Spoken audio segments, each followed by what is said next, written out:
Welcome to Sleepy Love Tales, soothing romantic stories to help you relax and fall asleep. Let us know where you're listening from in the comments. If soft, heartfelt tales help you unwind, be sure to subscribe so you never miss a moment of calm. Now, let's begin tonight's story. Almost home. The rain had been drumming against the kitchen window for 3 weeks, a relentless weeping percussion that had become the soundtrack to Lena's grief. It was a sound that mirrored the hollowness inside her, a space carved out by the sudden, brutal absence of her brother Mark.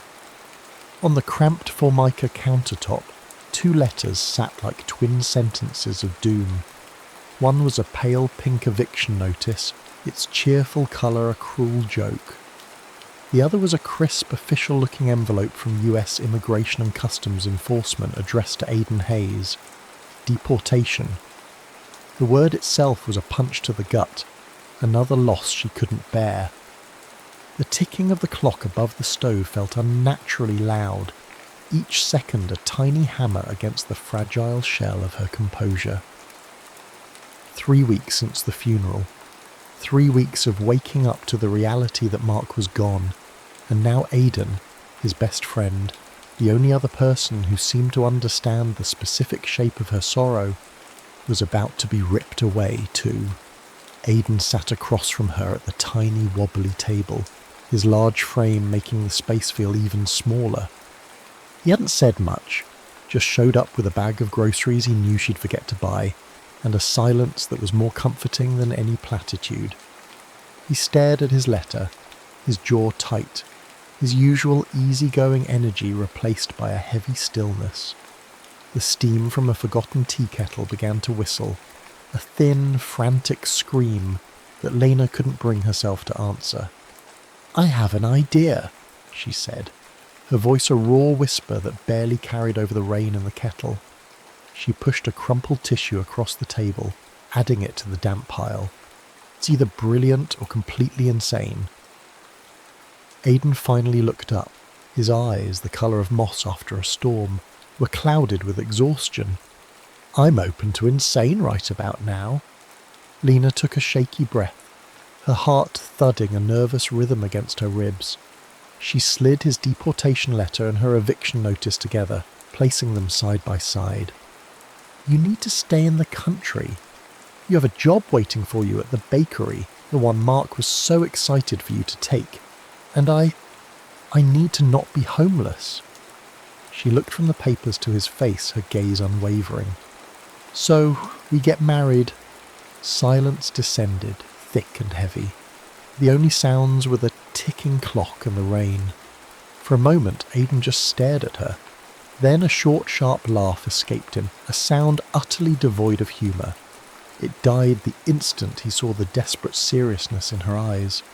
The tears she'd been holding back finally welled, blurring his stunned face. "Lena, you can't be serious," he said, his voice soft, laced with disbelief. "Why not?" she pushed, the words tumbling out in a rush. "It's a business arrangement. A partnership.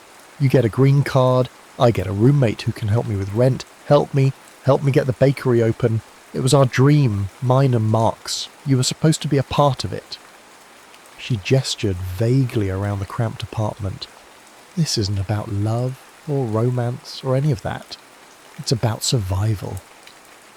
"Your brother would kill me," Aiden murmured, shaking his head slowly. "He would haunt me from the great beyond if he knew I was even considering this. You're his little sister." The mention of Mark was a physical blow, and Lena flinched. "My brother's not here to stop us," she said, the words tasting like ash. "He's not here, and if we don't do something, everything he and I worked for, everything he wanted for you is going to disappear. The bakery, he called it almost home, because it was supposed to be the place we all finally landed." Her voice broke on the last word. She reached for the letters, her hand trembling.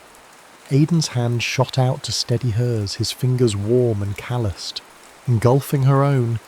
The touch was accidental, a simple gesture of comfort, but it sent a strange, unexpected current through her. It was a flicker of warmth in the cold, desolate landscape of her grief. For a split second, the rain seemed to quiet. The ticking clock seemed to fade, and there was only the feeling of his hand on hers, a silent acknowledgement of the precipice on which they stood.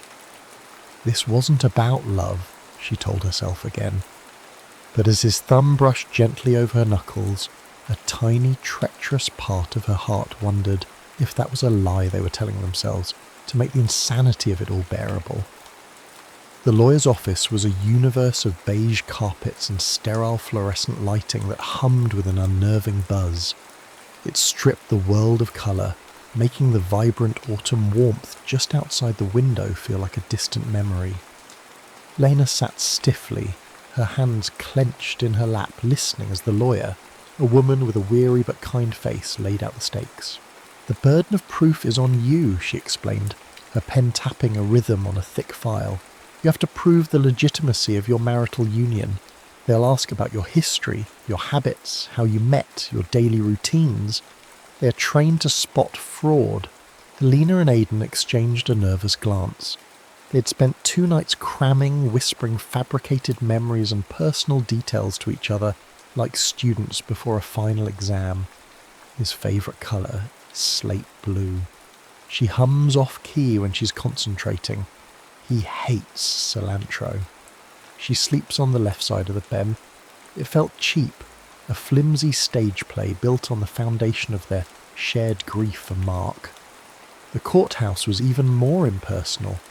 They were a number in a queue waiting for their turn in a small windowless room. When the justice of the peace, a man who looked as tired as the lawyer, began to recite the vows, the world seemed to slow down. The rote standard-issue words suddenly felt heavy with meaning. To have and to hold from this day forward, for better, for worse, for richer, for poorer. Lena's throat tightened. Worse had already come. Poorer was staring her in the face. In sickness and in health, to love and to cherish until death do you part. When it was Aiden's turn to repeat the lines, his voice, usually so steady, caught on the words, "in sickness and in health." It was a tiny, almost imperceptible break, but Lena heard it. In that moment, he wasn't just an actor reciting lines. He was a man who had sat by Mark's hospital bed, a man who had seen sickness and its devastating aftermath. Her eyes stung with unshed tears. "You may kiss the bride," the justice said, his tone flat. An awkward, charged silence hung between them. This was the part they hadn't reversed. Aiden's gaze dropped to her lips for a fraction of a second before meeting her eyes again. He saw the panic there, the uncertainty. Instead of a kiss, he leaned in and gently pressed his forehead against hers. It was a gesture of such profound, unexpected tenderness that it stole her breath. As he pulled back, their new wedding rings, simple cheap silver bands they'd bought at a pawn shop, clinked together. The sound was small but definitive. "We're really doing this," she whispered, the reality of it finally landing. Aiden offered a small crooked smile. "Too late for second thoughts now, Mrs. Fletcher." The name felt foreign, a costume she was wearing. Later that afternoon they stood in the doorway of the bakery. It was the first time they had entered the space not as Mark's sister and Mark's best friend, but as partners. His partners.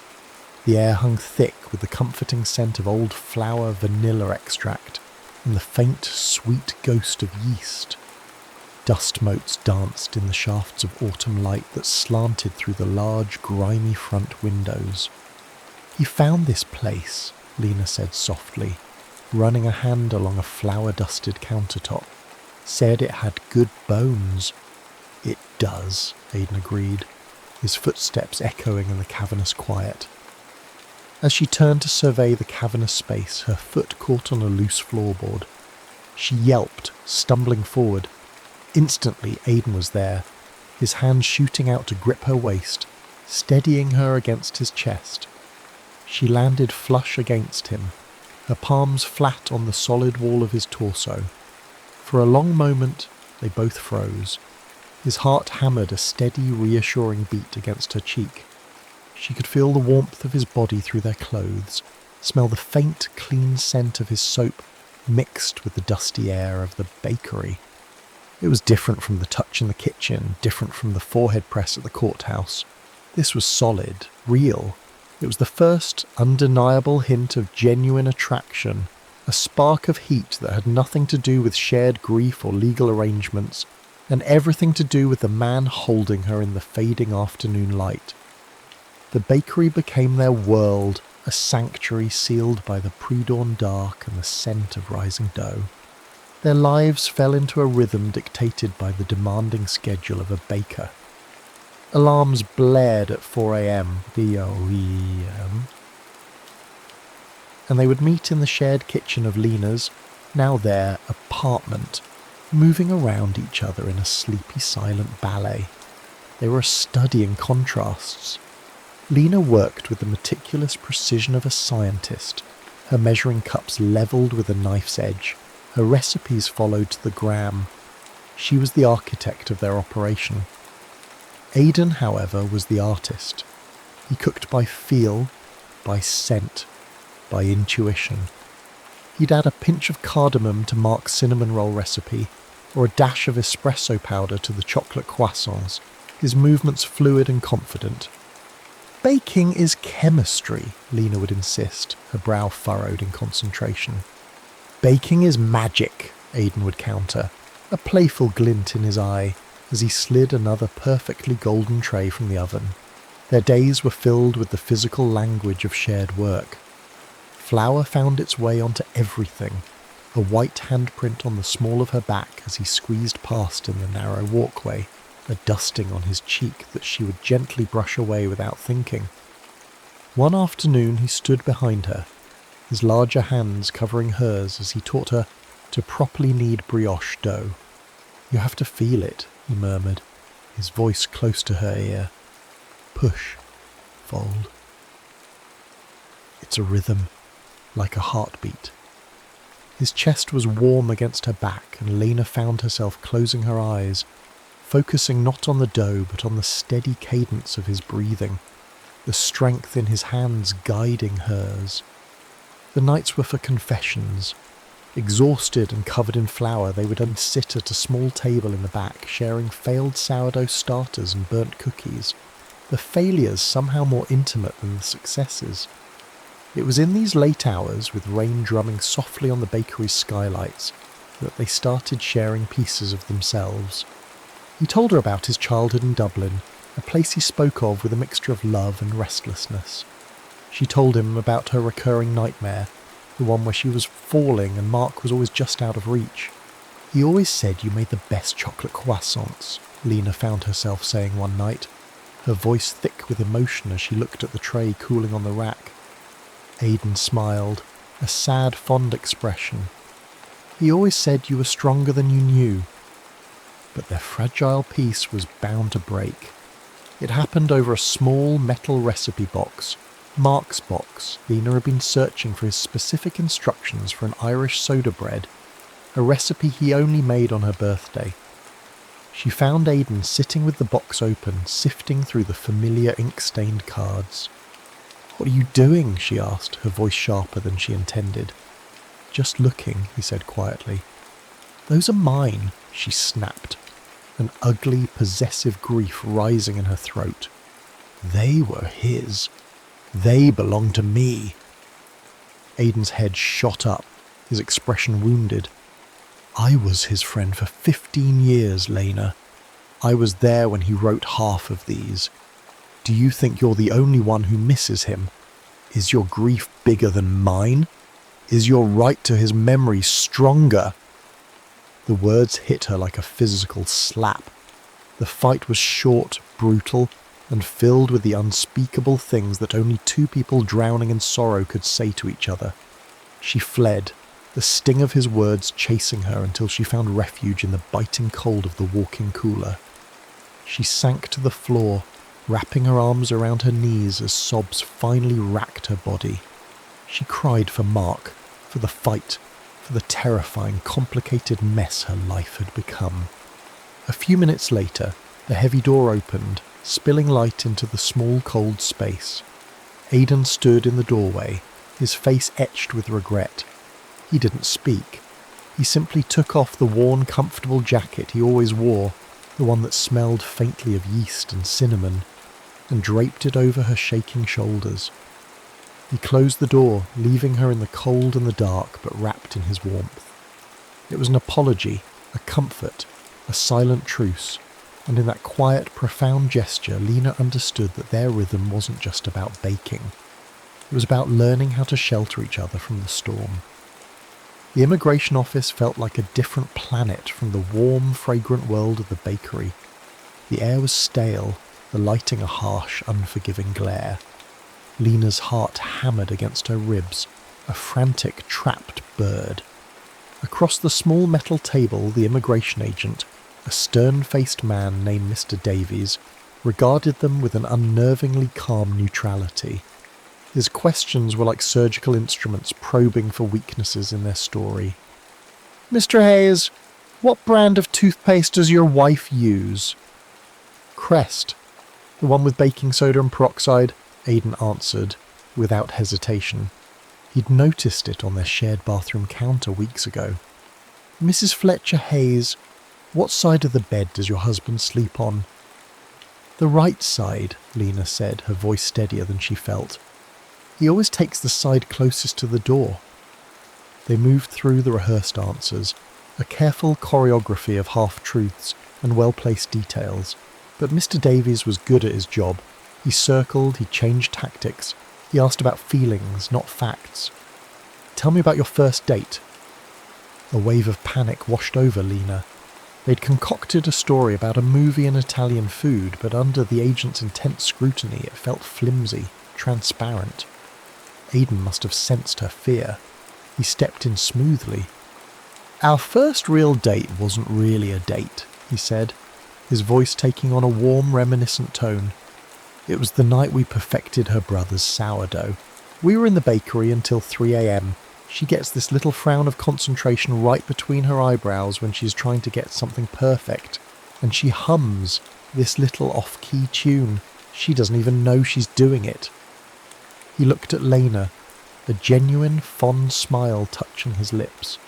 "That was our first date, covered in flour, exhausted, and happier than I'd been in a very long time." It was a detail they had never rehearsed. It was a detail only a real husband would know, an observation born from hours spent watching her, learning her. Mr. Davies made a note, his expression unreadable, but the sharp edge of his questioning seemed to soften. Back in the apartment, the adrenaline crash was swift and brutal. The tension that had held them upright for hours evaporated, leaving them exhausted and raw. Aiden poured them both a glass of whiskey, his hands not quite steady. They sat on the sofa, the space between them humming with everything that had been left unsaid. "When did this stop being pretend for you?" Lena asked, her voice barely a whisper. The question hung in the lamplit room, terrifying and essential. Aiden stared into his glass, swirling the amber liquid. "Maybe it never was pretend," he admitted, his gaze finally meeting hers. His eyes were dark with a vulnerability she'd never seen before. "Maybe that's what scares me. I have loved you for years, Lena, from afar. You were Mark's sister, and he was my best friend. It was a line I would never cross." He let out a shaky breath. "But he's gone, and this whole arrangement, it's been torture. Pretending this is just for show and all I want to do is this." He leaned in, his movement hesitant, giving her every opportunity to pull away. She didn't. His confession unlocked something deep inside her, a truth she hadn't dared to acknowledge. She wasn't just grieving Mark anymore. She was terrified of loving someone else, terrified of the gaping hole they would leave if they were taken away too. "I've been so afraid," she breathed, the admission tearing from her. So afraid to let anyone matter this much again. The space between them vanished. Aiden's hand came up to cup her cheek, his thumb stroking her skin with a reverence that made her ache. "You don't have to be afraid with me," he murmured, and then he kissed her. It was nothing like the chaste press of foreheads at the courthouse. This was a kiss of searing honesty, a confluence of years of unspoken longing and weeks of forced intimacy. It was desperate and sweet, a raw outpouring of grief and hope and a terrifying, beautiful new love. It was the breaking point, the moment the carefully constructed walls of their arrangement came crashing down, leaving them standing in the vulnerable, uncertain, and breathtaking ruins of the truth. 6 months later, the bakery was alive. Golden hour light streamed through the now spotless front windows, illuminating the happy chaos within. The air, rich with the scent of caramelized sugar, toasted almonds, and fresh bread, was filled with the sounds of laughter and satisfied sighs. Almost Home was finally open, and the community had poured in, filling every chair and lining up out the door. Lena stood behind the counter, a clean apron tied around her waist, and watched Aiden.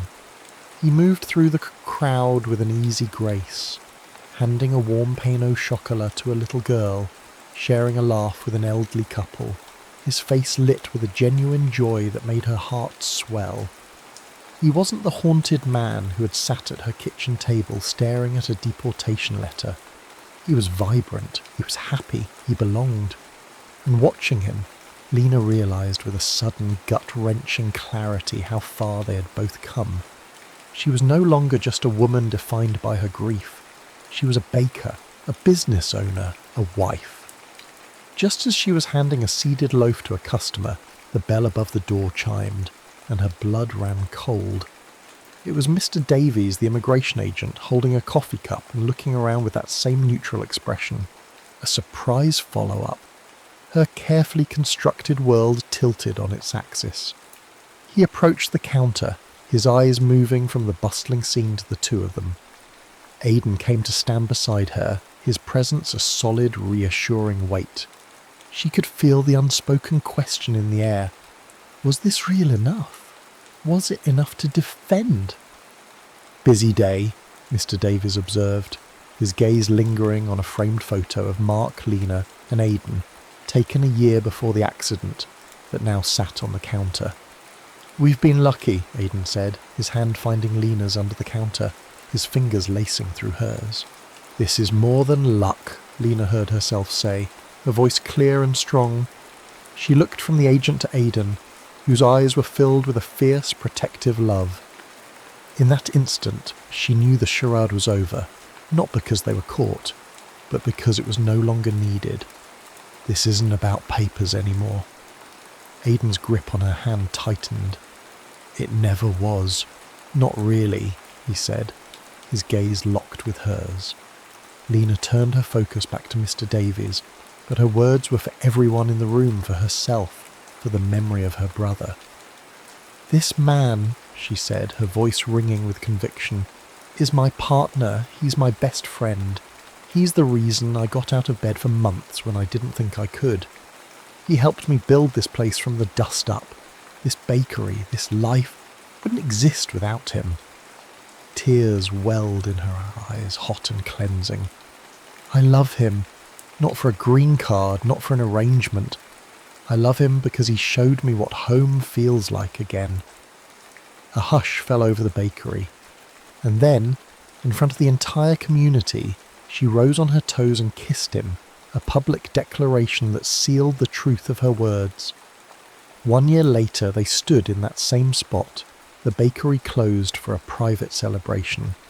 The golden light was the same, the scent of yeast and sugar still hung in the air, but this time they were surrounded by the friends who had become their family, renewing their vows. The cheap silver bands were gone, replaced by rings of white gold they had chosen together. Rings that symbolized a promise made not out of desperation, but out of a deep and abiding love. The justice of the peace, the same tired man from the courthouse now smiling warmly, pronounced them husband and wife again. This time, when Aiden kissed her, It was soft and sure, a promise of 1,000 sunrises to come. Later, long after the last guest had departed, they stood side by side at the large kneading table. Lena reached for a bag of flour, leaving a white handprint on Aiden's apron. He smiled, covering her hand with his own. Their fingers, intertwined and dusted with flour, rested on the worn wood of the table. They weren't almost home anymore. They had built it, one careful layer at a time, right here, together.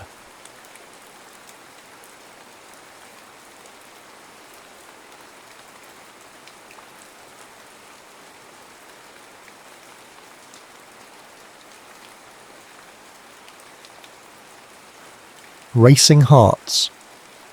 The silence that followed a race was a sound all its own. It was a hollow ringing in Luca Rivera's ears, the ghost of 1,000 screaming RPMs.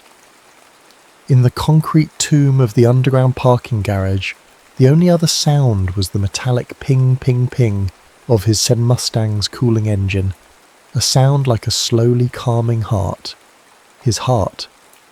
He leaned against the pony's flank, the metal still warm through his leather jacket, and dragged a hand through his sweat-damp hair. He'd won, he always won, but the victory felt as empty as the echoing cavern around him. This was his escape, the one place he could outrun the ghosts that haunted his family name. Then a new sound, the soft scuff of a shoe against grit.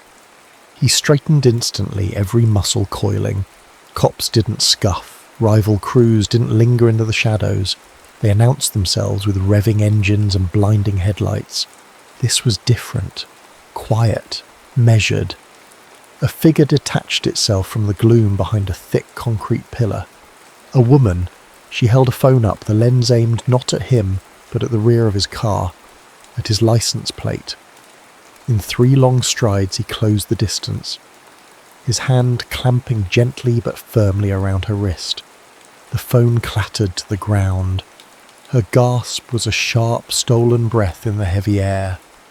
"You're either very brave or very stupid," he murmured, his voice a low rumble that seemed to be absorbed by the concrete. He looked down at her, the wide, startled eyes that reflected the flickering fluorescent light above. She wasn't dressed like a cop or a gearhead. She wore a tailored blazer and dark jeans, a stark contrast to the grit and grime of his world. Her chin lifted, a flicker of defiance chasing the fear from her eyes. "Maybe both," she shot back, her voice steadier than he expected. "Just like you." He let a slow smile touch his lips, though it didn't reach his eyes. He released her wrist, watching as she rubbed the spot, never breaking his gaze. He bent and retrieved her phone, holding it between 2 fingers like a piece of evidence. Photographing license plates in a place like this, that's a good way to get yourself hurt. "I'm a law student," she said, the words precise, as if she were building a case. "I'm researching illegal street racing for a white paper on prosecutorial strategy." He almost laughed. "A law student. You couldn't find a book?" "Books don't have the smell of burnt rubber and motor oil," she countered, her gaze sweeping the garage. "They don't capture the echo of footsteps in a place that feels like it's holding its breath. I needed to understand the environment." Her words struck a chord. She saw the poetry in the grime, the tension in the silence. He handed the phone back to her, their fingers brushing. A spark, low and electric, arced between them. He felt it. He saw in the slight parting of her lips that she did too. It was an unwelcome jolt, a current he had no business feeling, especially not with a woman who represented everything he was running from. Rules, order, the law. "Eva Santos," she said, extending a hand as if they were meeting at a cocktail party instead of a clandestine crime scene. He hesitated before taking it. Her hand was cool, her grip surprisingly firm. "Luca Rivera." The name hung in the air between them. He saw the shift in her eyes, a flicker of recognition that went beyond his reputation in the racing scene. It was a deeper, older acknowledgement. A shadow. Santos, Rivera. The names were relics of a past their parents had written, a history of tangled alliances and bitter betrayals in the city's criminal underworld. His father had gone legit, turning his mechanical skills into a thriving garage business. Her family, he knew, had not been so successful in their escape. "Rivera," she repeated, her voice barely a whisper. The magnetic pull that had crackled between them was now charged with something heavier. Danger. History. "You know the name," he stated, not a question. "My father knew your father," she said carefully, withdrawing her hand. The warmth was gone. "A long time ago." The unspoken words filled the space between them. "Before my family fell apart. Before yours scrubbed itself clean." Eva's carefully constructed world of legal statutes and scholarly articles had just collided with the raw, visceral reality she was only supposed to be observing. She had come here for research, to understand the mindset of men like Luca Rivera. But she hadn't expected to find a piece of her own broken history waiting for her in the shadows. He watched her, this woman who was a walking contradiction, a law student drawn to the lawless, a Santos who flinched at the name Rivera. She was looking at him with an unnerving mix of academic curiosity and something far more personal, something that felt dangerously like understanding. And in that moment, under the hum of a dying fluorescent bulb, Luca felt a different kind of risk, one that had nothing to do with hairpin turns and everything to do with the collision course he was on with Eva Santos. The attraction was mutual, undeniable, and it screamed a warning that for the first time in a long time, he wasn't sure he wanted to heed. Eva's safe space smelled of old paper, brewing coffee, and rain. The Law Library Cafe was her sanctuary, a fortress of logic and precedent where the chaotic ghosts of her family's past couldn't reach her. Ordinarily, the steady scratch of her pen on a legal pad was a comforting rhythm, the soundtrack to her ambition. But today the rhythm was off. Her mind wasn't on contracts and torts. It was in a concrete garage, filled with the scent of motor oil and the low rumble of a man's voice. Luca Rivera. She stared at her laptop, the screen illuminating a dozen articles, forum posts and grainy race videos. He was a phantom, a legend in the city's underbelly. His driving was described as fearless, poetic, reckless. But as she dug deeper, a different picture emerged. Rivera and Sons Automotive, a legitimate, respected business. Customer testimonials praised Luca's almost supernatural diagnostic skills. He wasn't just a thug in a fast car, he was a master mechanic, an artist with a wrench and a wiring diagram. He was a man of two worlds, just as she was. He ran a legal business by day and broke the law by night. She studied the law by day, while the shadow of her family's lawlessness clung to her. A notification popped up on a social media page she was scrolling through. A friend of a friend had posted a photo from a car show months ago. In the background, leaning against a polished engine block, was Luca.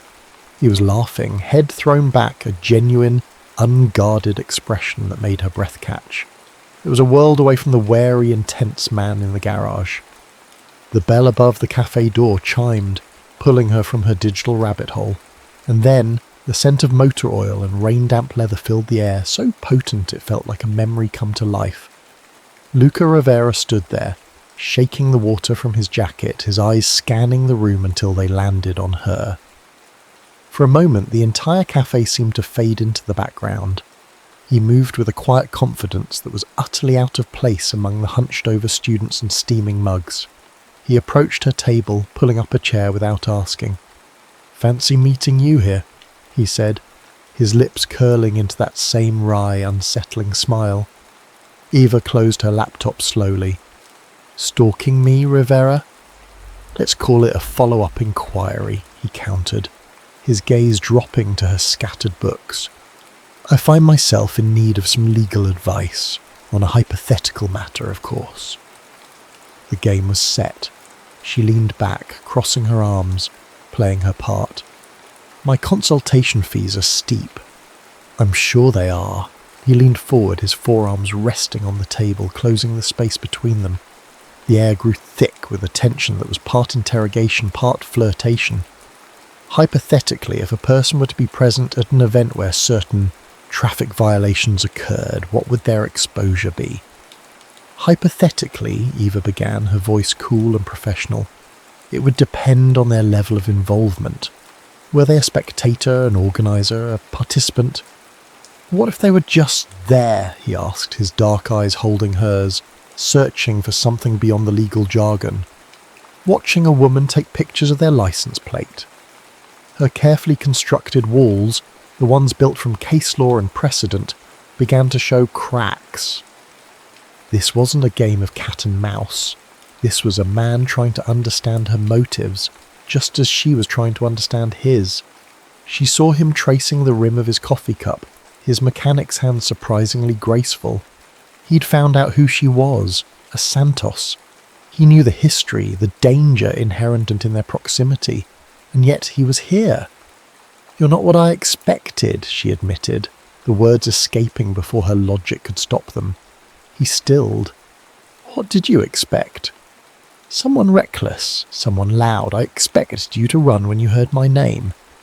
"Neither are you," he said, his voice dropping an octave. "I expected a girl playing with fire. I didn't expect the fire to be in her." The rain streaked down the window pane beside them, blurring the world outside, cocooning them in the small, quiet space. The steam rising from their cups felt like a veil. "And for the record," he added, "I've never run from anything." It was a lie, and they both knew it. He was running from something. So was she. They were just running in different directions. He raced toward physical danger to outrun emotional pain, while she retreated into the safety of the law to escape the chaos of her bloodline. Eva felt a reluctant fascination bloom in her chest, a dangerous curiosity that her well-honed survival instincts screamed at her to ignore. Luca Rivera was a complication she couldn't afford. He was a living, breathing reminder of the world her mother had chosen, a world that had ended in prison sentences and a shattered childhood. But he was also something else. He was a man who looked at her not as the daughter of a criminal, but as a fire. And for the first time Eva felt the warmth. "One drive." The words came from Eva's mouth before she could second-guess them. They were standing outside the cafe a week later, the city air thick with the promise of an evening storm. "Just one," she clarified, her gaze firm.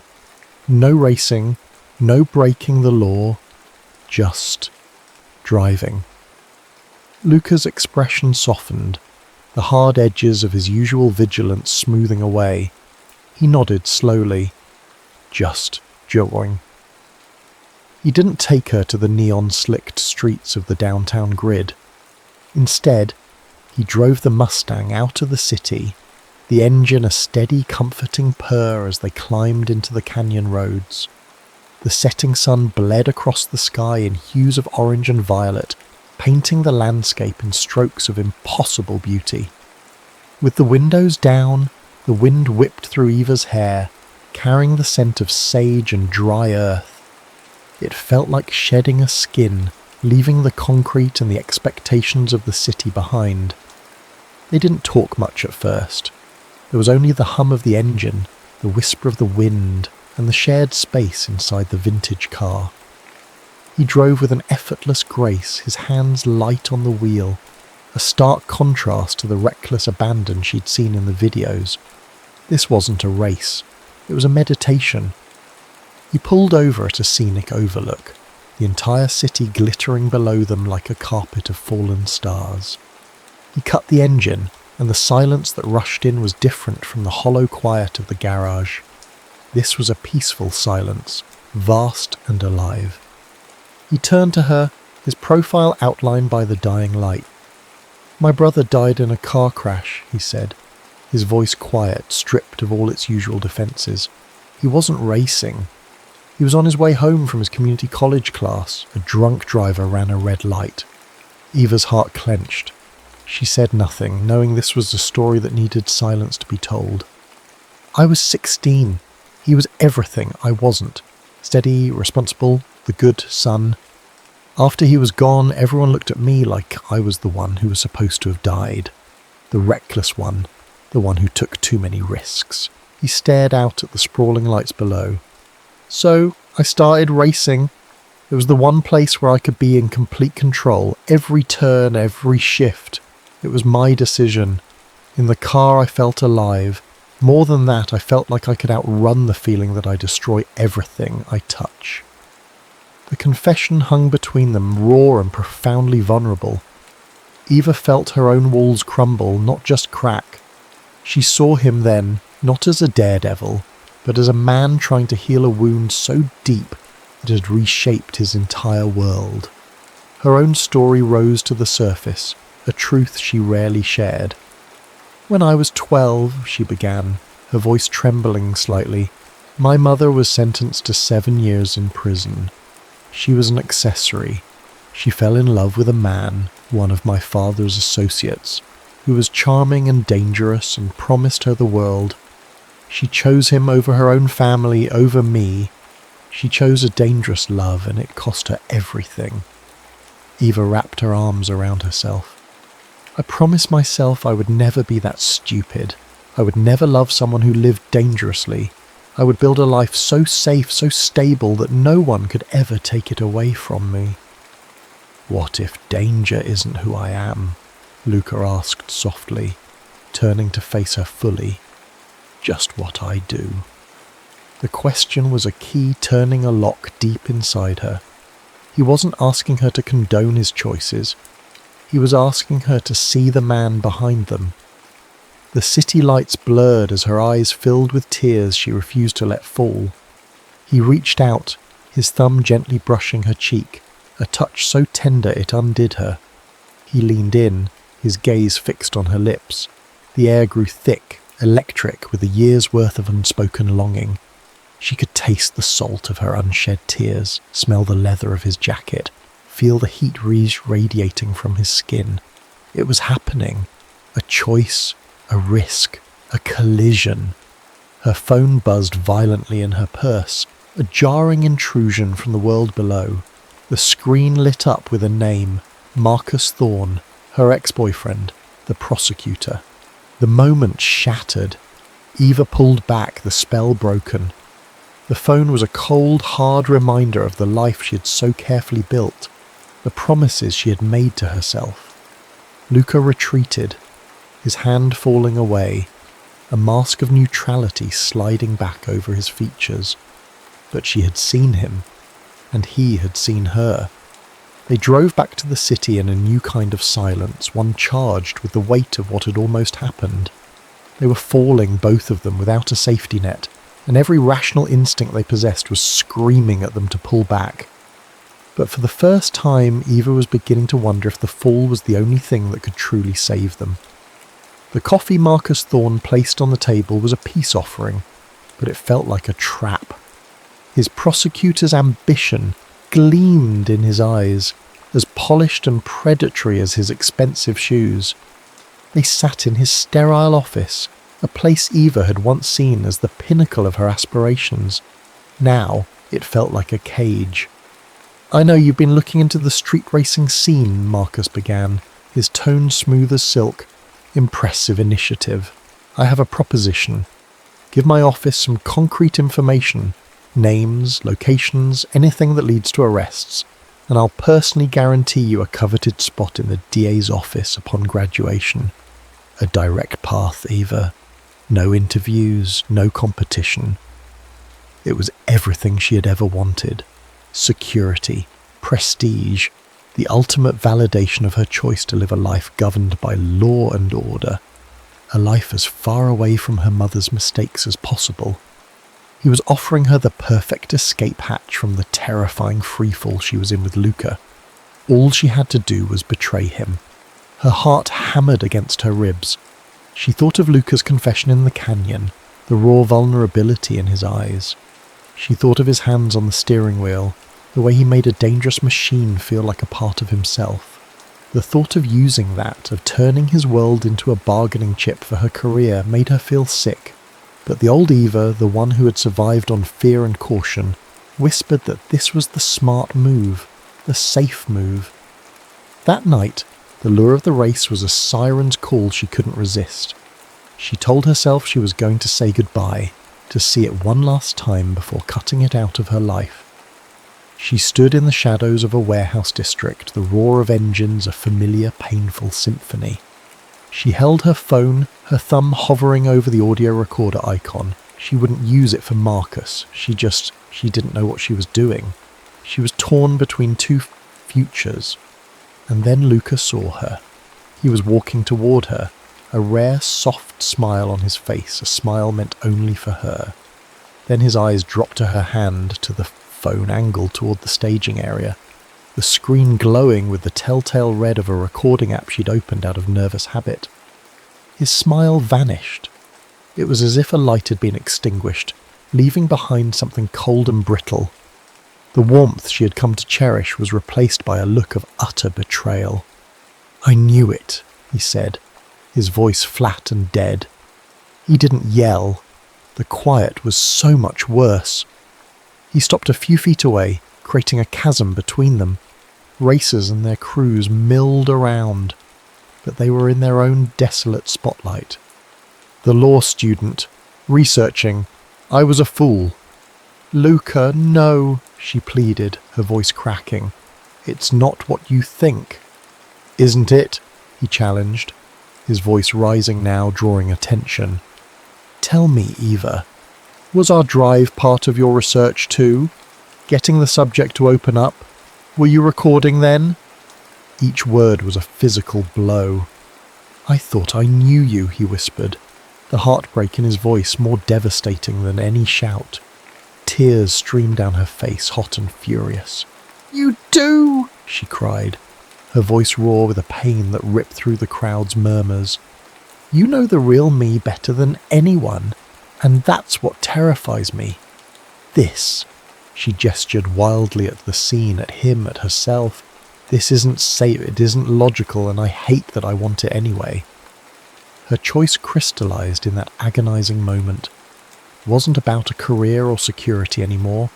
It was about trust. It was about him. With a choked sob, she looked him dead in the eye.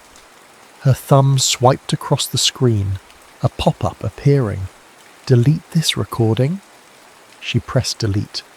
Then she opened her contacts, found Marcus, and held the phone up so Luca could see.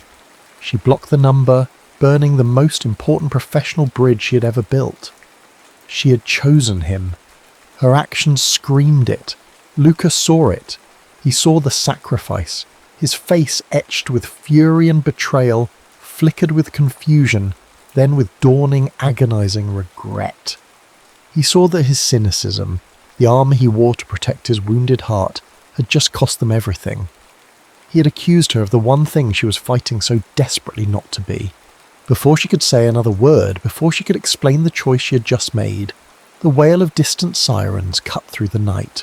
The crowd scattered in a panic.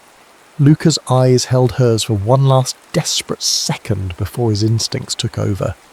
He turned, sprinted to his Mustang, and the sound of his car door slamming shut was like a gunshot to her heart. He sped away, leaving her standing alone in the chaos, the flashing lights growing closer, the proof of her choice a useless deleted file on a dead screen. The garage was just as she remembered it, a concrete mausoleum smelling of ghosts and gasoline. But this time Eva wasn't there as a researcher or a trespasser. She was there to make a final plea. The sun had not yet risen, and the city was cloaked in the deep pre-dawn blue. She walked to the spot where Luca's Mustang was always parked, its familiar silhouette a dark promise in the gloom.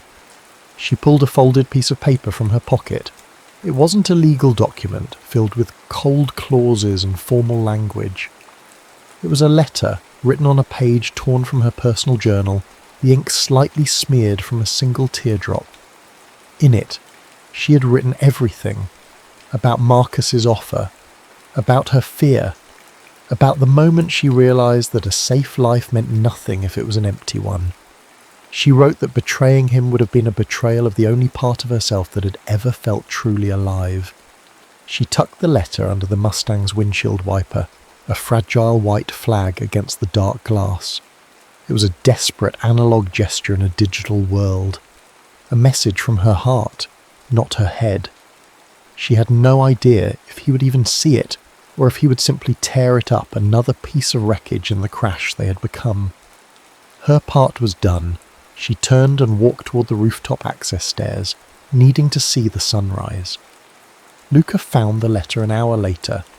He'd spent the night driving, the engine screaming what he couldn't say, trying to outrun the image of her face, the sound of her voice choosing him. He'd returned to the garage, his only sanctuary, feeling hollowed out. Then he saw it.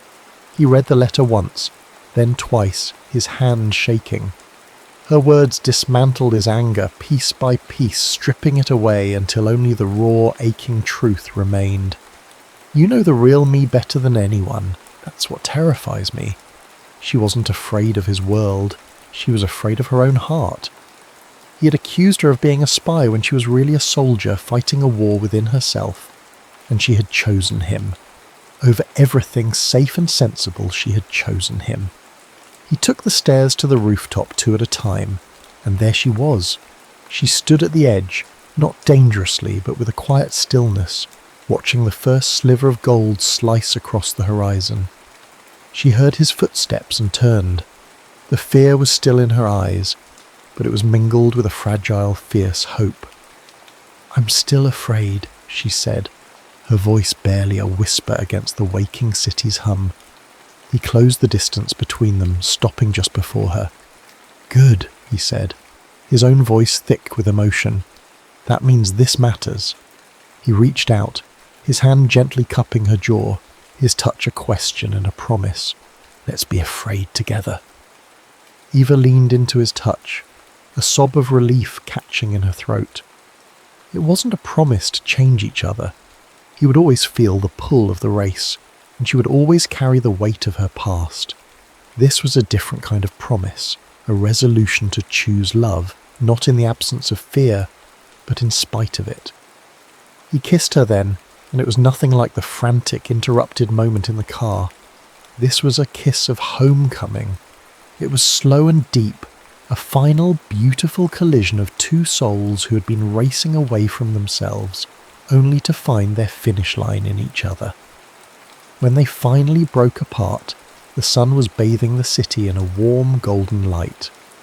Eva looked from Luca's face to the Mustang parked just below the edge of the roof. "Teach me," she said. He looked confused.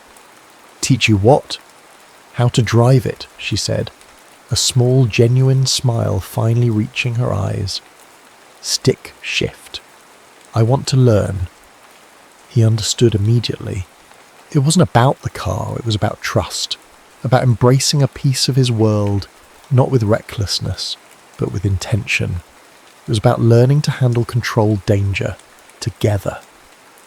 A slow smile spread across Luca's face, reaching his eyes and erasing the last of the shadows. He reached into his pocket and pulled out the keys to the Mustang. He didn't hand them to her. He dropped them gently into her open palm.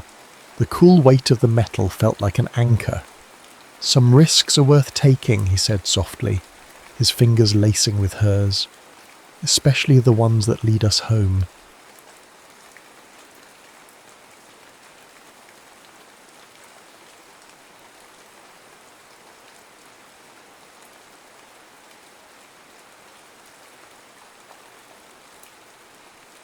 The girl in the glitter.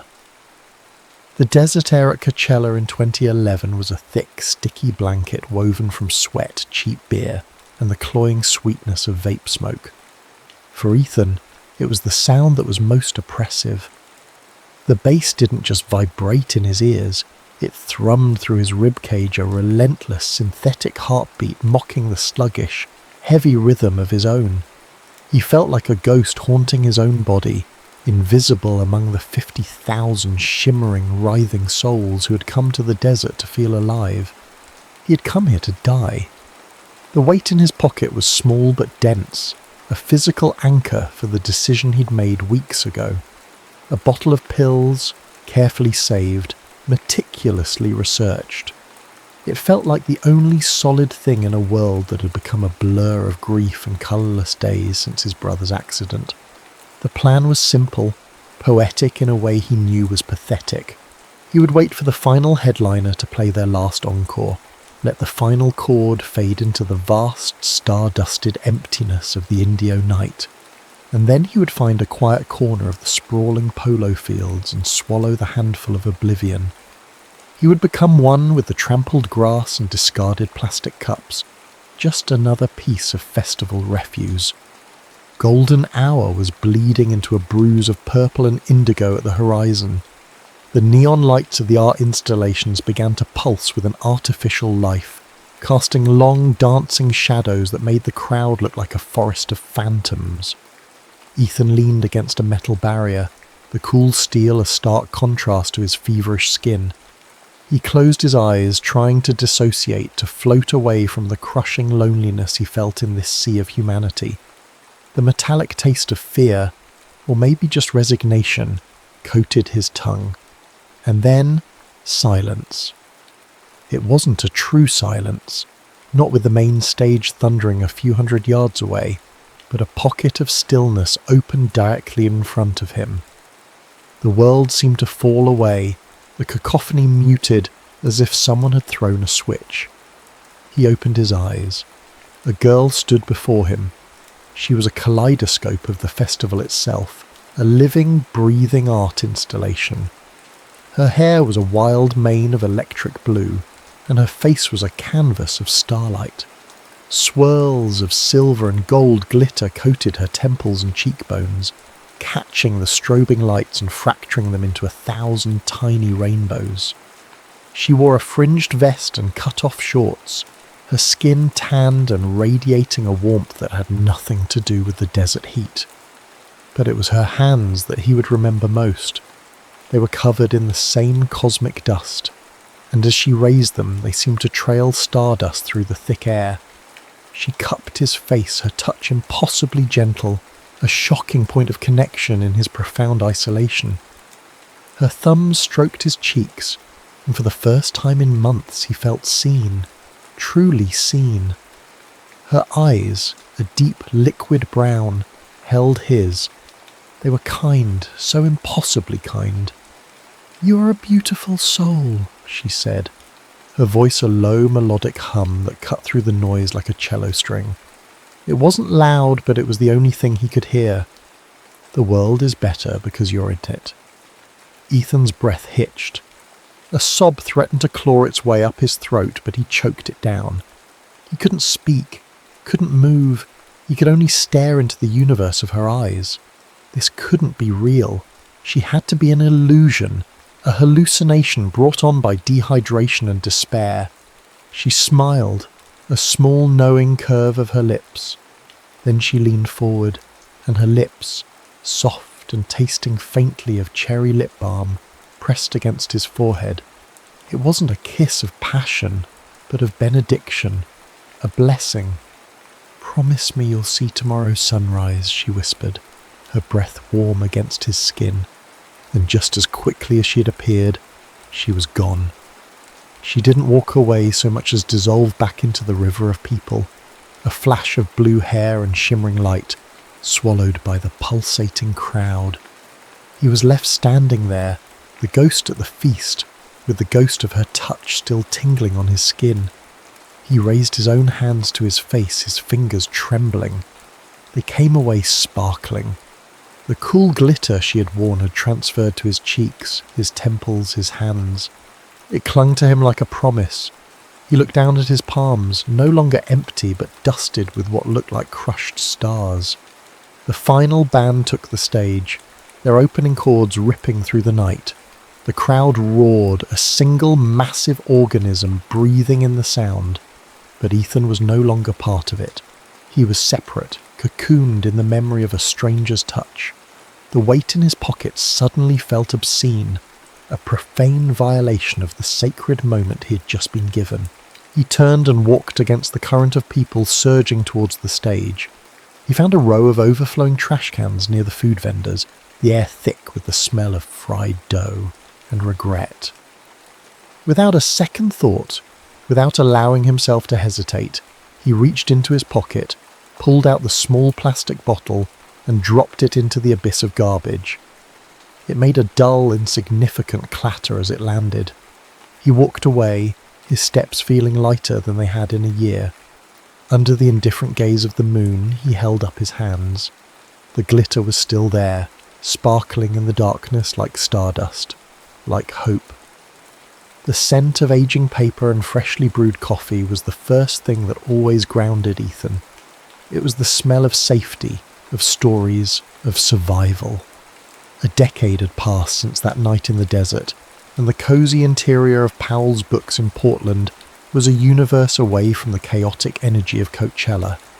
The rain, a signature Portland drizzle, misted the large windows, blurring the streetlights into soft, impressionistic daubs of colour. Inside it was warm, intimate. He stood at the podium, the final pages of his book trembling slightly in his hand. The book tour for The Glitter Girl had been a surreal experience. He had poured the last 10 years of his life into its pages, the raw, unvarnished story of his descent into despair, and the single miraculous encounter that had pulled him back from the edge. It was a memoir, but it felt more like a map of his own heart. And so, I live a life built on a promise made to a stranger, he read, his voice catching on the familiar words. The small, attentive audience listened with a hushed reverence that still humbled him. I never saw her again. I don't know her name or the colour of her hair when it isn't electric blue. But I see her in every sunrise I have the privilege to witness. I feel her in every moment of unexpected kindness. She was my shooting star, a brilliant, brief, burning light that seared herself into my memory. And this book, this life, is my thank you. He paused, clearing his throat before reading the final crucial line. This is for the girl in the glitter. I hope wherever you are, you're happy. I hope you're still seeing the sunrise. A wave of gentle, heartfelt applause filled the space. Ethan smiled, a genuine, grateful expression that reached his eyes. He answered questions, signed copies of his book with a hand that no longer shook, and shared anecdotes that were now polished from repetition. He spoke about his work as a suicide prevention counsellor, a career he had chosen as a way to honour the grace he'd been shown. The crowd began to disperse, drifting back out into the soft, rainy night, their signed books tucked under their arms. Ethan was packing his bag when he heard the hesitant footsteps. He looked up to see a woman standing a few feet away, clutching a copy of The Glitter Girl to her chest like a shield. She was nothing like the phantasmagoric girl of his memory. Her hair was a sensible shoulder-length brown. She wore a charcoal grey blazer over a simple white blouse, tailored slacks, and practical low-heeled shoes. Her face was pale, almost bare of makeup, and her expression was one of profound, gut-wrenching nervousness. She looked like an accountant, or perhaps a librarian. She did not look like someone who would cover herself in glitter and kiss a stranger at a music festival.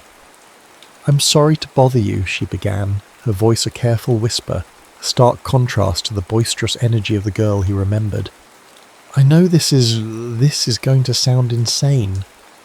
She took a deep, shaky breath, her knuckles white where she gripped the book. "But I think I might be her, the Glitter Girl." Ethan felt the world tilt on its axis. The air in the bookstore suddenly felt thin, charged. He had dreamed of this moment for 10 years, played out 1,000 different scenarios in his mind.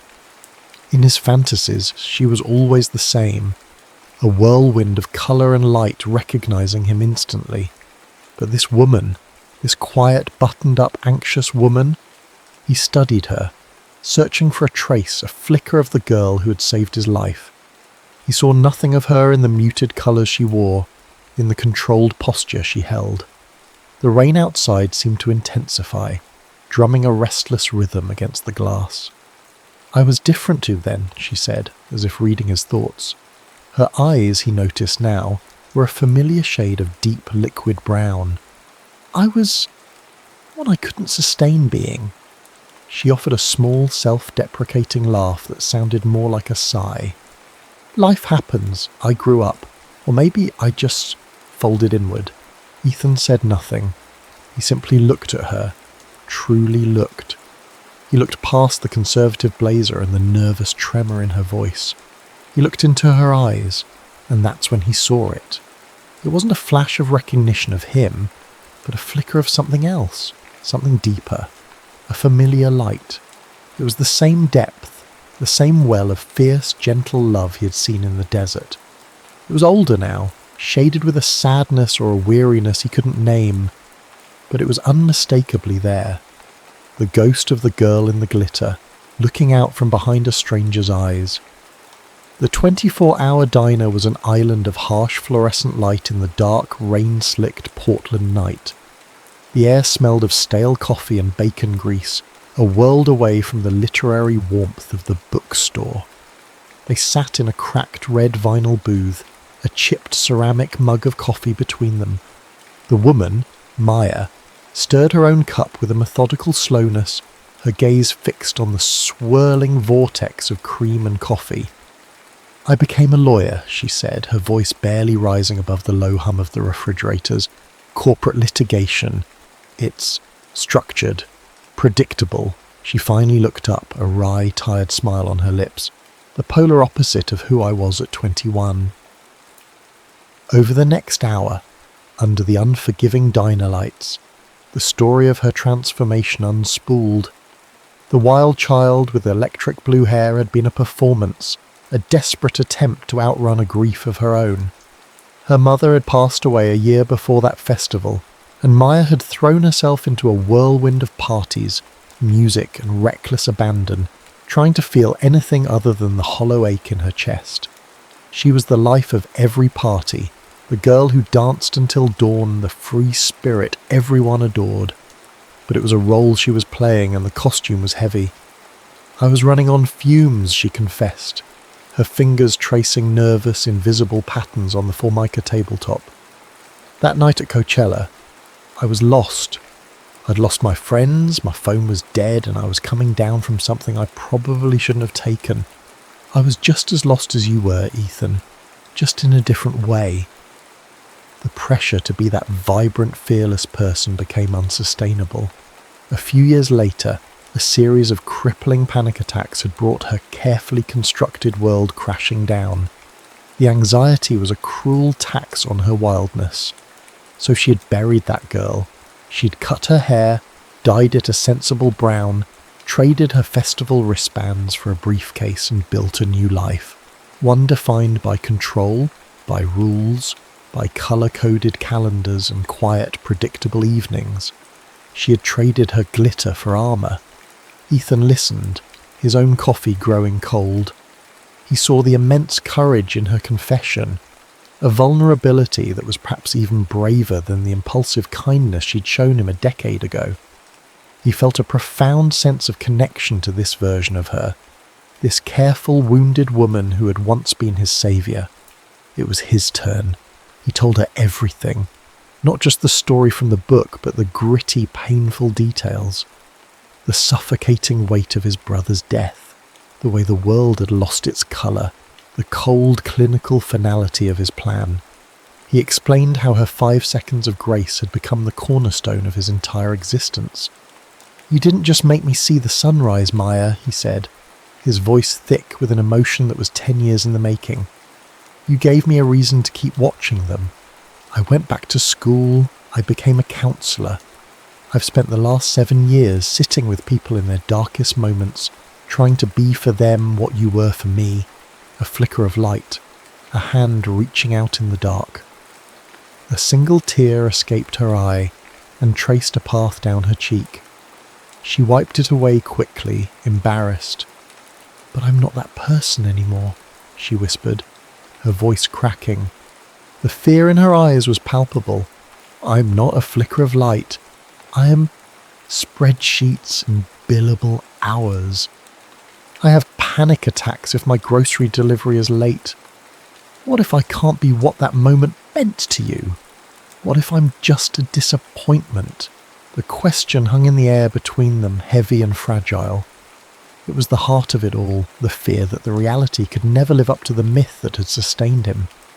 Ethan felt a surge of protectiveness, a need to comfort the woman who had once unknowingly done the same for him. He looked at her, truly saw her, the tension in her shoulders, the carefully controlled expression that couldn't quite mask the vulnerability in her eyes.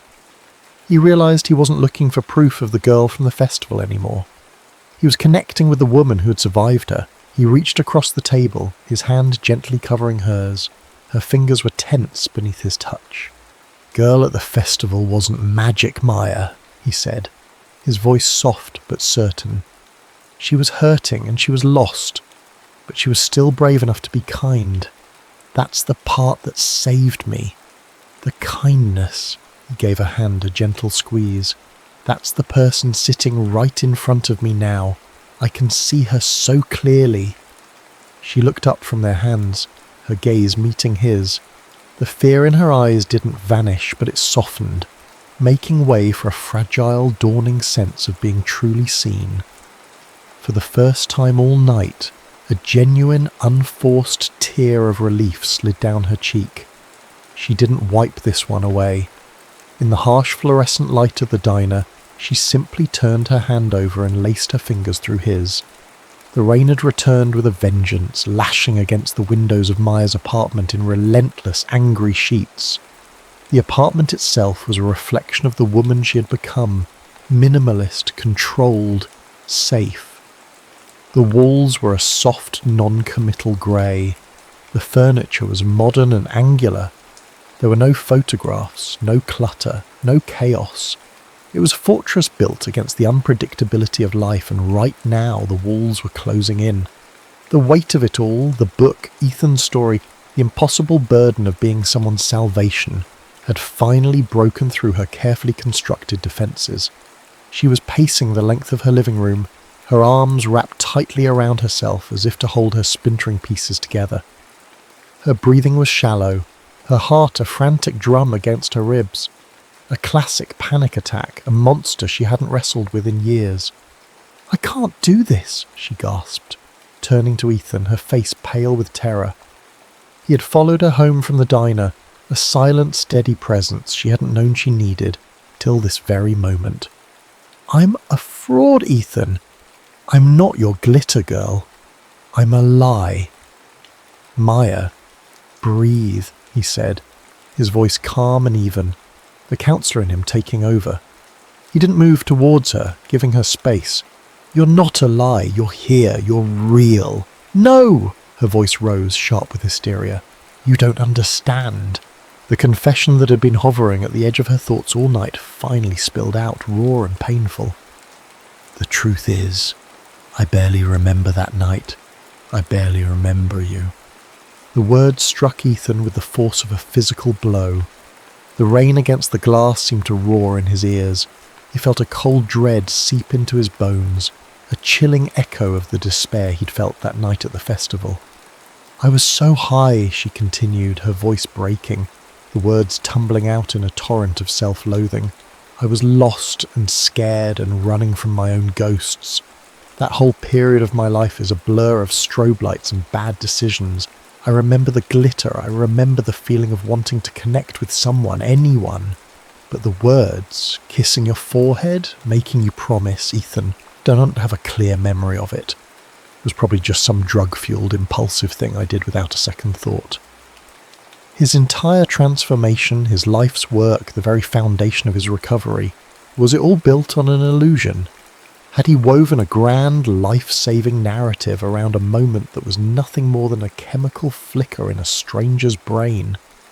The thought was a black hole, threatening to swallow the last decade of his life whole. The girl who had saved him wasn't a mystical angel. She was just a high-party girl who didn't even remember her act of grace. The stability he had so carefully built felt like it was fracturing beneath his feet. He sank onto her minimalist sofa, the clean lines offering no comfort.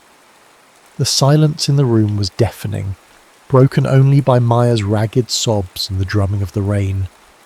She watched him, her own pain momentarily eclipsed by the devastation she saw on his face. She had saved him once by accident, and now she was destroying him with the truth. A desperate need to find something, anything, to prove that the moment was real for both of them seized her. "Wait," she whispered, a sudden thought cutting through her panic. She scrambled to a sleek, built-in bookshelf and pulled a large, plain storage box from the bottom shelf. Kneeling on the floor, she blew a layer of dust from its lid and opened it. Inside were the relics of a life she had locked away, old ticket stubs, faded photographs, and a stack of leather-bound journals. Her hands shook as she thumbed through them, searching for the right year. "I used to write everything down," she mumbled, more to herself than to him. It was the only way I could make sense of the chaos. She found it. A journal with a peeling peace sign sticker on the cover. 2011. She flipped through the messy looping script, her heart pounding. Her entries were a chaotic mix of song lyrics, frantic thoughts, and raw, unfiltered emotion. And then she stopped. Her finger rested on a page dated 2 days after the festival. Her breath caught. She looked up at Ethan, her eyes wide with a fragile, dawning hope. "Listen," she said, her voice trembling as she began to read. "Indio, so much noise, so many people trying so hard to be happy. It all feels so fake. But I saw this boy tonight, standing by himself near the gates. He wasn't dancing. He wasn't even watching the bands. He was just disappearing. He had the saddest eyes I have ever seen, like he was already a ghost. I felt this insane urge to go over there. Not to talk to him, but to just, I don't know, tell him he was still made of stardust. I wanted to save him. I wanted to tell him that whatever was breaking him, he was still whole." Tears were streaming down her face now, but they were not tears of panic. They were tears of validation, of memory, of truth. She looked at Ethan, her gaze clear and certain. "I may not remember saying the words, Ethan," she whispered, her voice thick but strong. The musty smell of the old journal filled the air, a scent of unearthed truth. "But I meant it. God, I meant every word." They had talked all night. The storm outside had broken, leaving behind a world washed clean, the air cool and sharp with the smell of wet pavement and damp earth. As the first hint of grey began to soften the edges of the black sky, Maya's apartment, once a fortress of sterile control, felt like a sanctuary. The open journal lay on the coffee table between them, a testament to the truth they had unearthed. "He made me promise to see the sunrise," Maya said softly, a ghost of a smile playing on her lips as she looked from the journal to Ethan.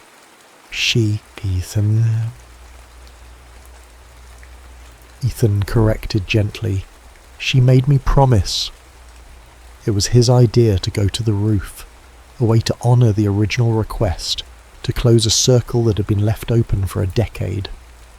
They climbed the final flight of stairs and pushed open the heavy metal door, stepping out into the cool pre-dawn air. The city of Portland was just beginning to stir below them, a tapestry of dark rooftops and sleeping streets.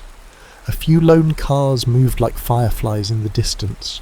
They stood in silence for a long time, watching the eastern horizon shift from charcoal to violet to a pale, hopeful rose. The profound realization settled over both of them, not as a crisis this time, but as a quiet, liberating truth. He was not the broken boy on the verge of disappearing. She was not the wild, glitter-dusted girl running from her own pain. They had been saved, both of them, not just by each other, but by the passage of time and the hard, painful work of healing. And that was okay. It was more than okay. It was real. "I was so afraid," Maya confessed, her voice a soft cloud in the chilly air, "that you had fallen in love with a memory, a girl who doesn't exist anymore." "I think I did," Ethan admitted, his honesty stark and beautiful in the growing light. "For a long time that memory was the only thing that kept me alive. but sitting with you, the real you, in that diner, and seeing you last night, fighting your own battles. Maya, the girl in the glitter saved my life. But the woman standing next to me now, she's the one I want to build a new life with. A wave of emotion washed over her, so pure and warm it brought fresh tears to her eyes. In a gesture that felt both spontaneous and deeply significant, she shrugged off the sensible cardigan she wore. Underneath she had on a simple tank top, and there, on her shoulder, was a small shimmering tattoo of a single star, traced in delicate, glittering ink, hidden remnant of the girl she thought she'd buried. Ethan reached out and gently traced its outline with his finger. It was a bridge between her past and her present, a quiet declaration that growth didn't mean erasing who you were, but integrating it. "You saved me once," she said, her voice full of a strength he hadn't heard before, a quiet echo of the girl at the festival.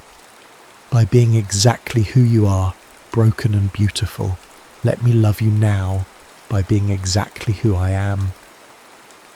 As the top edge of the sun finally breached the horizon, spilling molten gold across the skyline, Maya reached into the pocket of her slacks.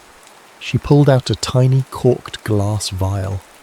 Ethan watched, mesmerized, as she uncorked it and tipped a small amount of its contents into her palm. Glitter, faded and less brilliant than he remembered, but unmistakably the same cosmic dust. "I kept some," she explained with a watery laugh. "A souvenir. Or maybe just a reminder." With a slow, deliberate tenderness, she dipped a finger into the stardust. She reached up and dotted a small shimmering patch onto her own cheekbone. Then she turned to him. Her hand was steady as she gently pressed a sprinkle of the glitter onto his cheek, in the very same spot she might have touched all those years ago. The sun crested the horizon, flooding the rooftop with brilliant, hopeful light. The warmth of her hand was in his, their fingers intertwined. The city was waking up below them, the sounds of a new day beginning to rise.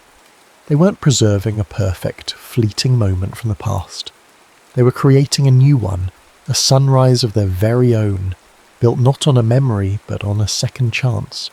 And in the golden light the glitter on their cheeks sparkled, a promise of all the sunrises yet to come.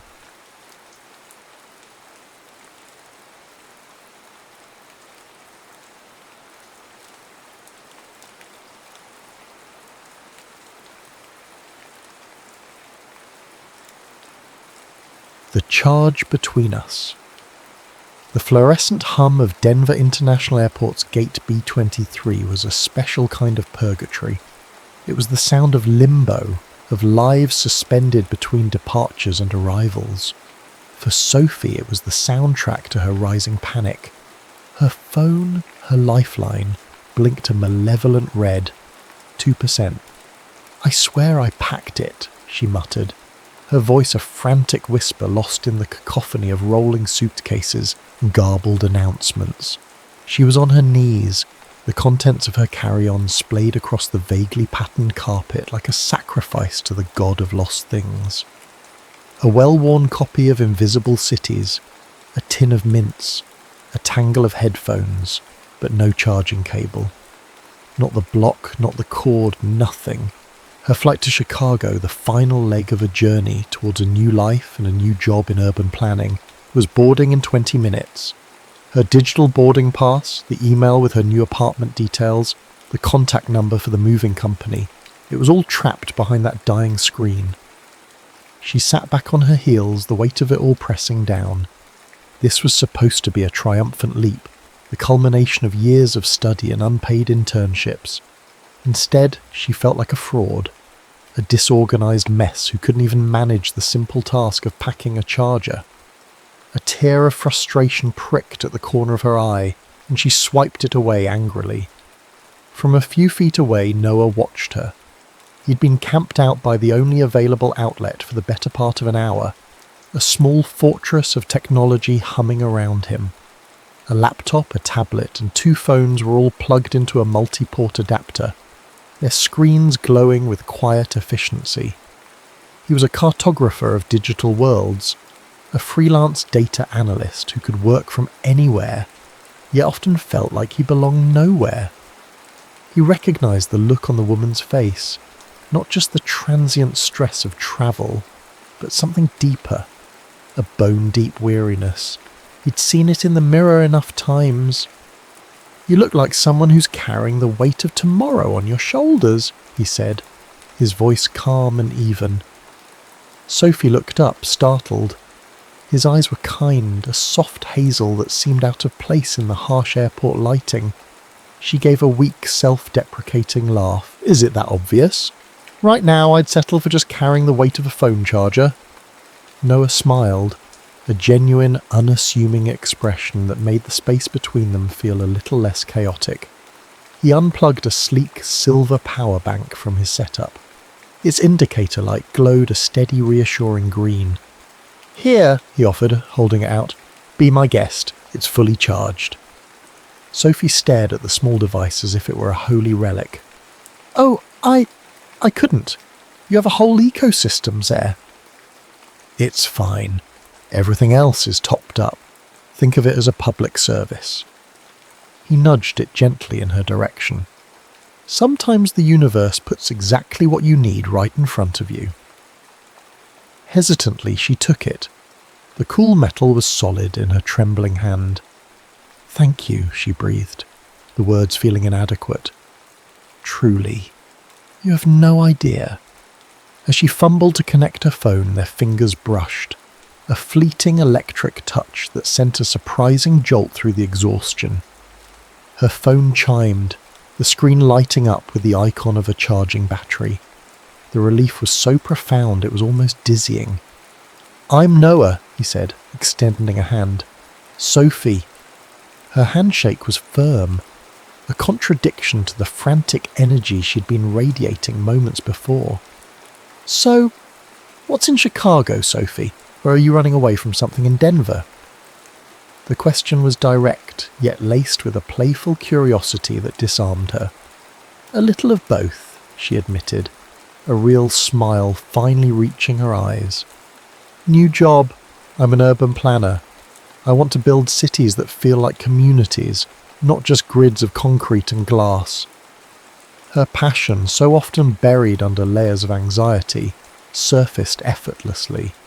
She spoke of green spaces and public art, of creating places where people could connect, not just coexist.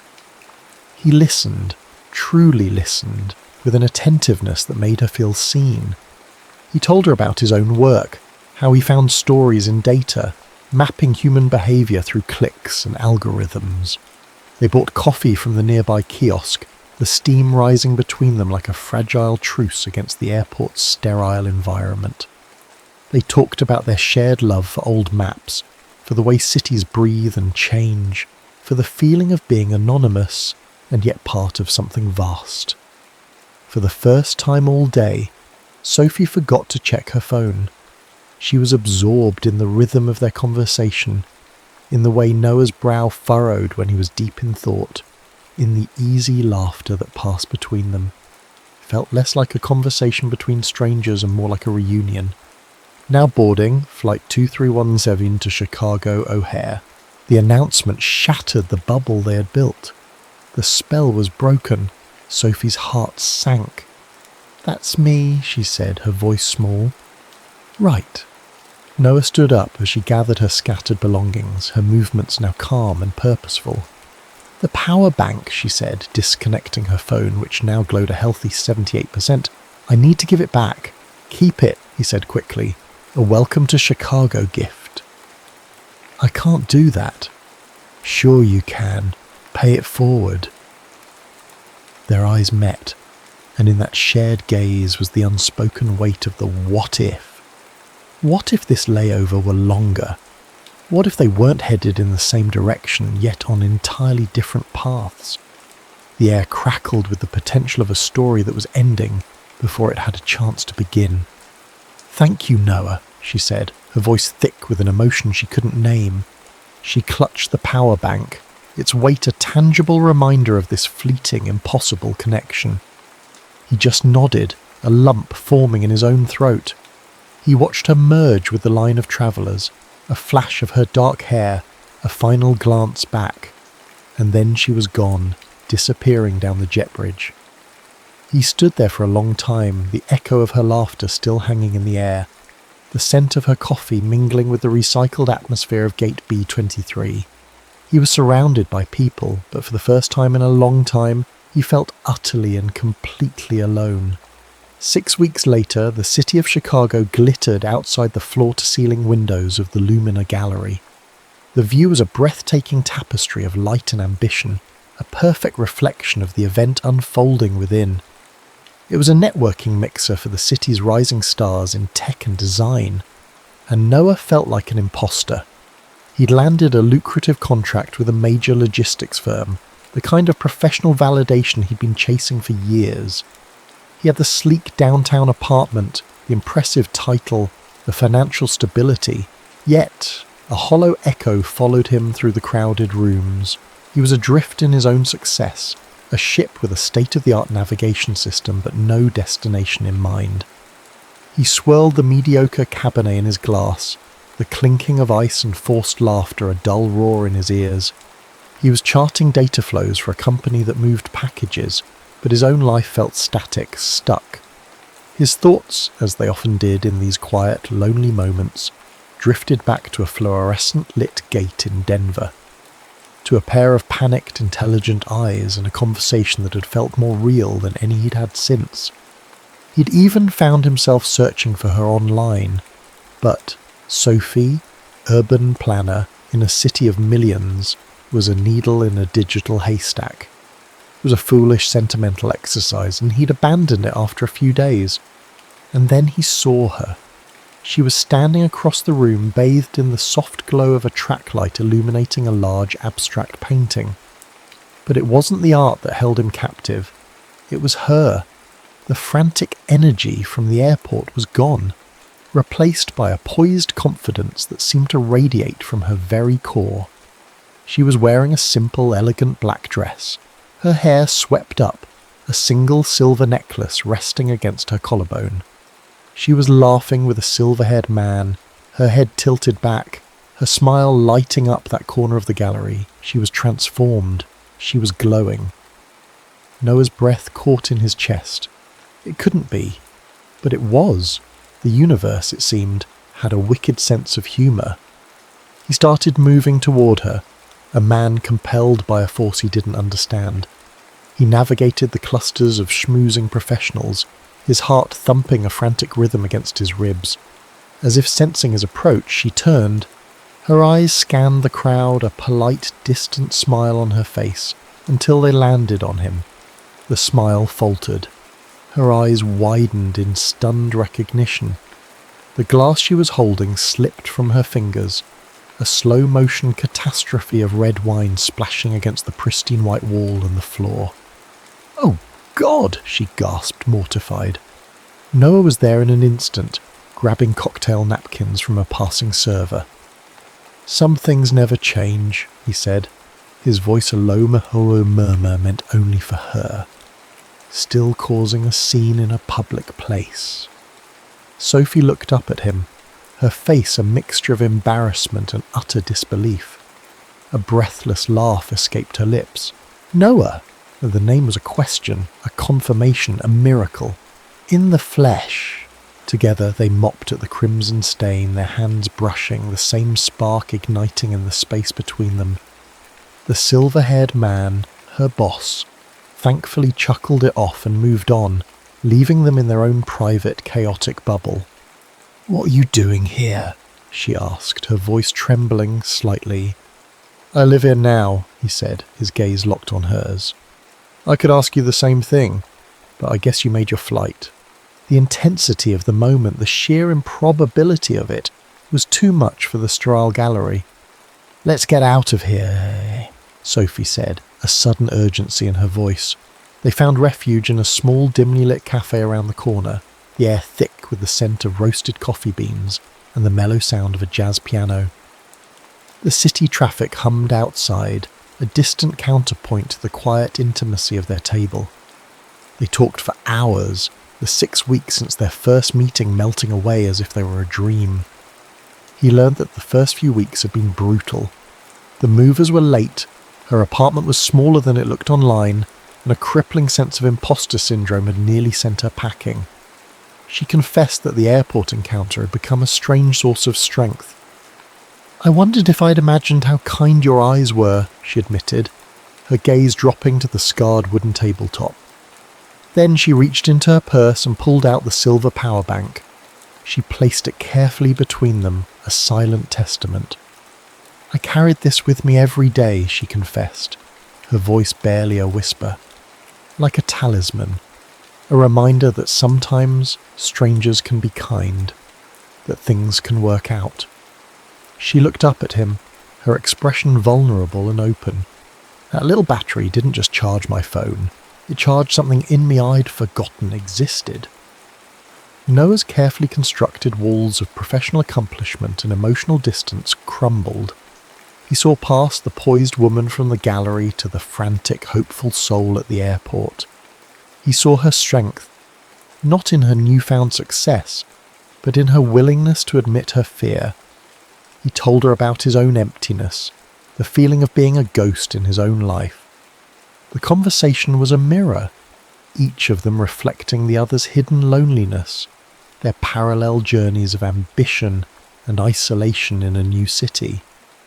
He reached across the table, his fingers covering hers where they rested on the power bank. Its metal casing was cool, but their touch was warm. "Maybe we could charge each other for a while," he said, the words feeling both terrifying and absolutely right. Sophie's smile was like the dawn breaking over Lake Michigan. "I think I'd like that."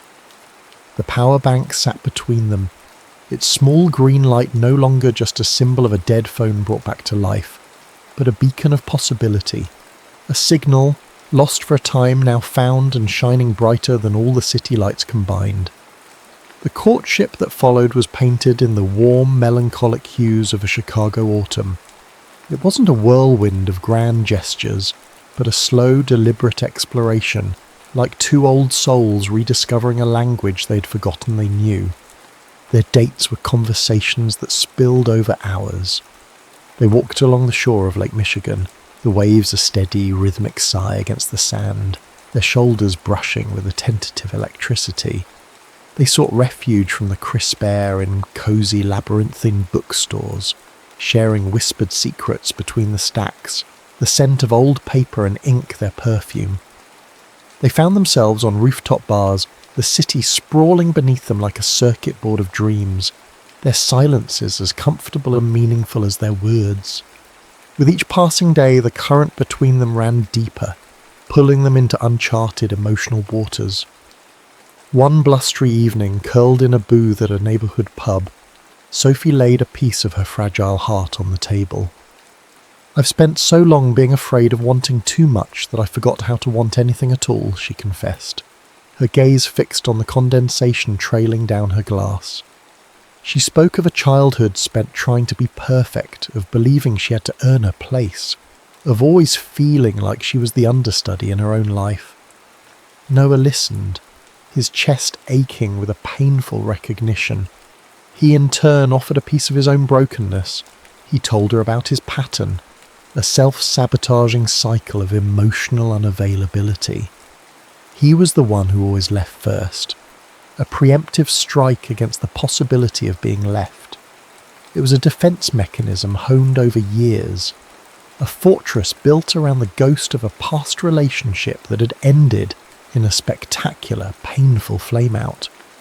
"It's easier to be the one walking away," he admitted, his voice raw. "That way, you get to write the ending." That night, the air between them was thick with unspoken confessions and the potent promise of healing. He walked her home through a sudden thunderstorm, the sky splitting open with dramatic flashes of lightning. Rain plastered their clothes to their skin, and they laughed, feeling like the only two people in the world.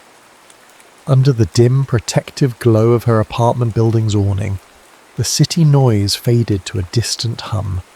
The scent of rain-soaked pavement filled the air. He leaned in, his hand gently cupping her jaw, his thumb stroking her cheek. Her eyes fluttered shut. The kiss was a breath away, a promise hanging in the electrically charged air. But then she pulled back. A flicker of fear, of old habits, crossed her face. "I can't," she whispered, the word nearly stolen by a roll of thunder. "It's too soon. It's too much." Noah didn't push. He understood. He saw his own fear mirrored in her eyes. He simply nodded, his heart a heavy, sodden weight in his chest, and watched her disappear inside. The ghost he'd spoken of materialized a week later. Her name was Chloe. She was his ex-fiancée, the architect of his emotional unavailability. She'd heard he was in Chicago and had reached out, her text message a casual, devastating grenade. She wanted to meet for coffee, to catch up. Against his better judgment, driven by a misguided need for closure, he agreed. They met at a sterile coffee shop downtown. Chloe was just as he remembered, beautiful, sharp, and possessing an uncanny ability to make him feel like he was perpetually failing some unspoken test. She spoke of her regrets, of the mistakes she'd made, her words a carefully woven tapestry of nostalgia and subtle blame. She hinted at reconciliation, at the possibility of picking up the pieces. Noah felt the old patterns closing in, the familiar, suffocating comfort of a story he already knew the ending to. And from a table across the street, where she was grabbing her own afternoon coffee, Sophie saw them. She saw Noah's tense posture, the way Chloe reached across the table to touch his hand. She saw a history she wasn't a part of, a connection that predated her. It was a gut punch, a cold dose of reality that seemed to confirm her deepest fears. He wasn't a blank slate. He came with a past, a complicated, unresolved one. That evening, when he called, his voice strained. She was distant. "Is everything okay?" he asked, sensing the shift. "I saw you today," she said, her voice flat. With her, heavy scents stretched between them, thicker than the autumn fog rolling in off the lake. "Sophie, it's not what you think." "Isn't it?" she shot back, the hurt sharpening her words. "You told me you run. You told me you have a pattern. Forgive me if this looks exactly like the beginning of your next departure." Her voice cracked on the last word. "You don't get to be my exception and my patterns at the same time, Noah. You have to choose." The line went quiet, filled only by the static of their shared doubt. The deep, steady current that had been pulling them together had hit a snag, threatening to drag them both under. The argument hung between them for 3 days, a wall of wounded silence. Texts went unanswered. Calls went to voicemail. Then on the 4th night, the city itself seemed to intervene. A massive storm, a true Midwestern behemoth, rolled in off the lake, knocking out power to half of downtown Chicago. Sophie's apartment plunged into a sudden, shocking darkness. The hum of the refrigerator, the glow of her laptop, the digital clock on the stove, all silenced. All that remained was the howl of the wind and the percussive drumming of rain against her windows. And then a knock, soft but insistent. Her heart leaped into her throat. She fumbled for her phone, using its flashlight to navigate to the door. Peering through the peephole, she saw Noah's silhouette, his shoulders hunched against the gale. She opened the door. He was soaked, his hair plastered to his forehead, his face illuminated by the intermittent flashes of lightning. He held up a small paper bag. "I brought candles," he said simply, "and a peace offering." From the bag he produced 2 cannoli from their favourite bakery. She let him in without a word. Together, by the flickering light of a dozen small candles, they created a tiny island of warmth in the blacked-out city. The storm raged outside, but inside the world shrank to the two of them. The power outage had stripped away the distraction, the routines, the digital noise. There was nothing left but the truth. I was ending it, Noah said, his voice low and steady, cutting through the silence, with Chloe, for good. It was a conversation I should have had years ago. I'm sorry you had to see it. I'm sorry I made you doubt. In the soft, forgiving candlelight, Sophie's defences began to melt. The flickering flames danced in his eyes, and she saw not a man planning his escape, but someone fighting to stay. The intimacy of the moment, the raw, elemental nature of the storm made her brave. "It's not you I doubt," she whispered, her voice thick with unshed tears. "It's the role. I'm so tired of being the person someone chooses after they've figured things out. I want to be the reason they figure it out." She finally gave voice to her deepest fear, the one that had haunted her for years. "I am terrified that I am fundamentally unworthy of being chosen first. Sophie." He moved closer, his hand finding hers in the dim light. Her skin was cold. "Look at me." He waited until her glistening eyes met his. "In the dark, I can finally see who I really am, with you. I'm not that guy anymore, the one who runs. With you, all I want to do is run towards something." He leaned in, and this time there was no hesitation. His lips met hers, a kiss that was both a question and an answer. It was tender and desperate, a release of all the tension and fear that had held them captive. It was a power surge of pure emotion, lighting up the darkness more profoundly than any electrical grid ever could. In that kiss, he confessed his love, not with grand promises, but with simple, profound presence. "I love you," he murmured against her mouth. "I'm different now. We are different." They stayed up all night, talking, sharing stories by candlelight as city sirens wailed in the distance. They made love on the rug in her living room, a slow, sacred act of rediscovery. For one perfect, honest night, they were unshackled from their pasts, their fears erased by a tide of passion and vulnerability. Morning arrived with a cruel grey light. The rain had stopped, and with it, the magic of the night seemed to recede. And then, the power flickered back on. Lights buzzed to life, the refrigerator hummed, and Noah's phone, which had been charging on the counter, pinged with the notification. He glanced at it, his face clouding over. "It's from a headhunter," he said slowly, his voice sounding strange in the now bright room. "A job offer. My dream job, actually. Lead data scientist for a green tech firm." He looked at her, his expression unreadable. "It's in Portland." The words hit Sophie like a physical blow. Portland. It wasn't a neighbouring suburb, it was a continent away, a new city, a departure. The timing was so brutally perfect it felt like a cosmic joke. All her fears, all her doubts came rushing back, a tidal wave of insecurity. This wasn't a new beginning. It was the oldest story in the book. It was abandonment disguised as opportunity.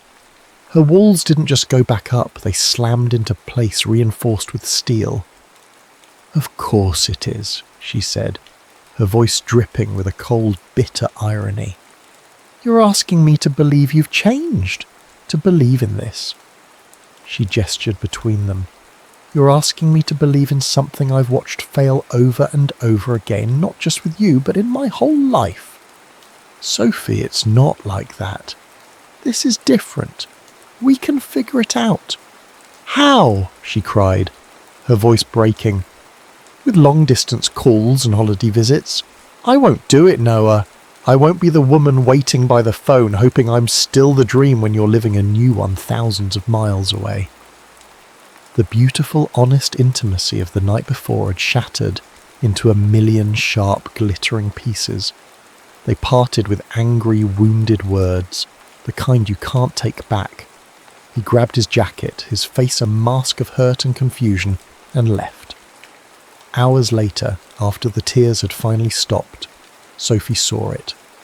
Sitting on her kitchen counter, forgotten in his hasty retreat, was the silver power bank.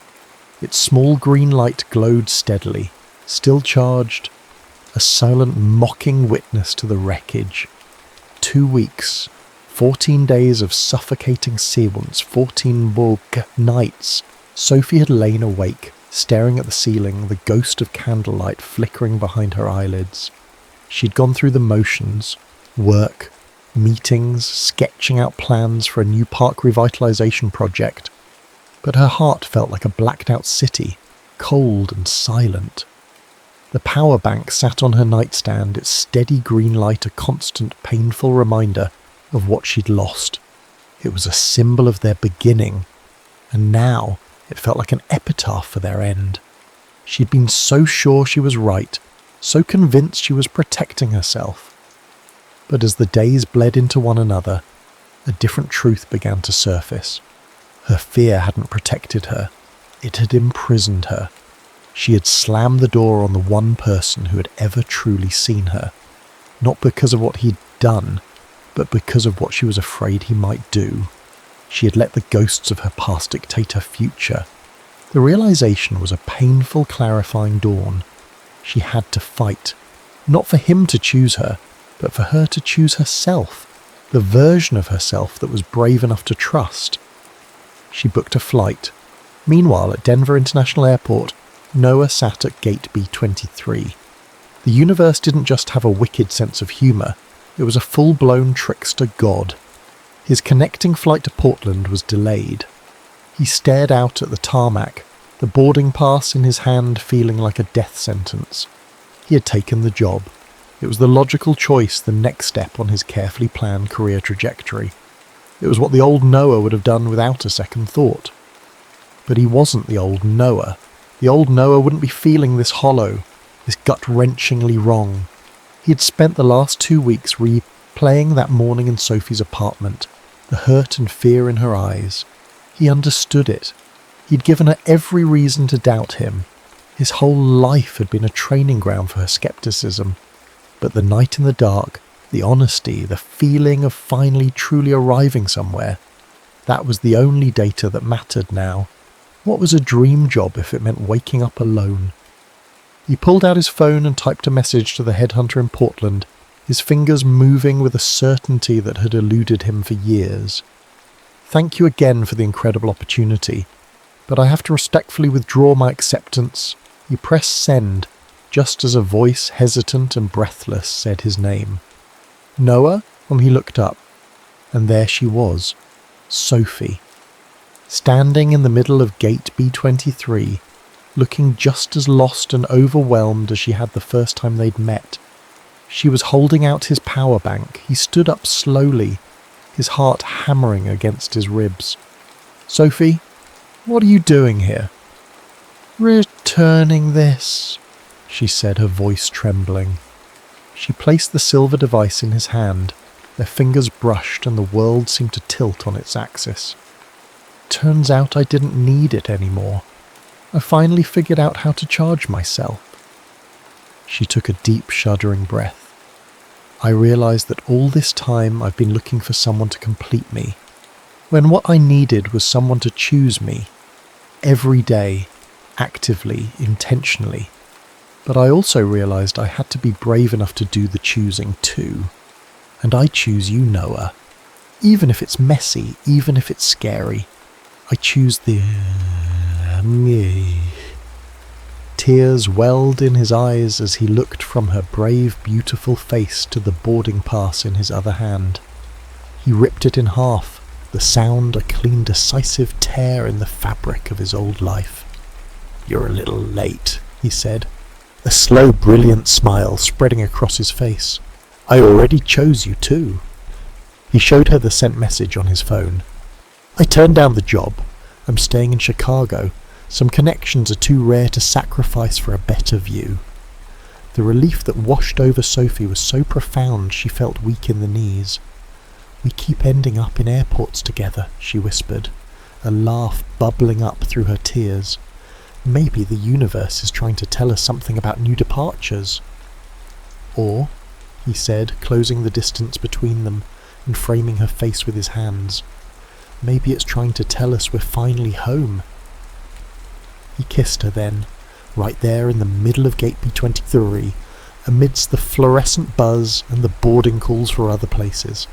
It wasn't a kiss of frantic passion or desperate relief, but one of quiet, profound certainty. It was a promise. The familiar chime of a final boarding call for Portland went unnoticed. He held up the power bank, its weight familiar and freighted with new meaning. "I think this is yours, actually," he said. "You're the one who jump-started everything." She smiled, her eyes shining. "We'll share it." They walked away from the gate, hand in hand, leaving the ripped boarding pass on an empty seat. They weren't running toward a destination on a map, but toward the beautiful, uncertain, and gloriously charged territory of a life they would build together. In a world obsessed with staying connected, they had discovered that the most powerful charge doesn't come from a wall outlet. It comes from two people brave enough to plug into each other's hearts, knowing that real love isn't about keeping your battery at 100%, but about finding someone worth sharing your last percentage with.